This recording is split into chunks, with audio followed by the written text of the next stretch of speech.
5, 4. So you want to start here? Thank you. Hi. Cool.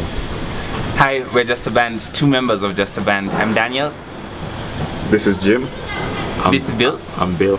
And this here is Mbipi.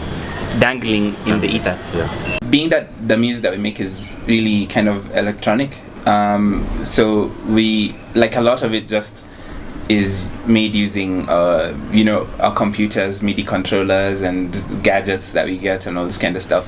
But then also I think like when we were starting off in the beginning, because it wasn't so much that we said we want to be like this, we want to make this kind of music. We're just experimenting with stuff, and it's like the tools that were available to us were, like one of us had a computer at the time, and so that's what we had to work with.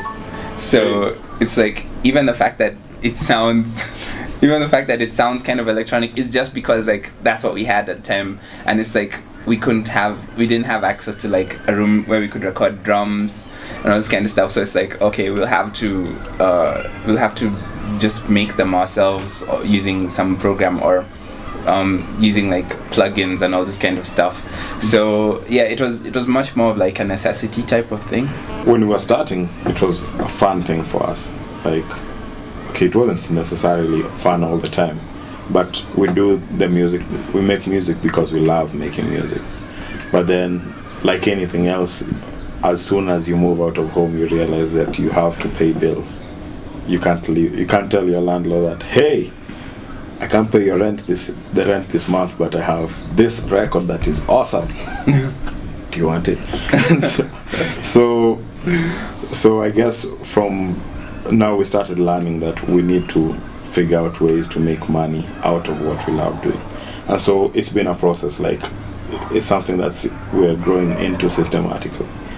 So yeah, like it kind of is that blur between the you're putting it, like it's not exactly like fully a business where we're kind of like looking at demographic studies and then coming up with like this is going to meet this need and these are our projections. We're not doing that, but we're not kind of fully on the side of just kind of following our muses like randomly. Yeah, so it's maybe we should look at statistics. You wouldn't rather like follow muses? Let's make this music for. But following muses is what got us here. I guess that's what we're trying to do. Just also so that you're not only making music that you know will sell, but doesn't have a soul. Like, for me, it's important for the music to have soul. We just want to be able to talk about how much hip-hop has been able to do for a lot of people's lives, and just be able to change them as individuals. And whether people look at it as a genre that's a one-hit genre, but we have examples here of people who've been able to make it to hip-hop. There was no platform, there was no way made for people. Everybody's kind of just creating their own way. Me as a music manager, I'm just kind of creating my own way and trying to see, I've had a few successes, but a lot to learn. So we're learning as we go, Yeah.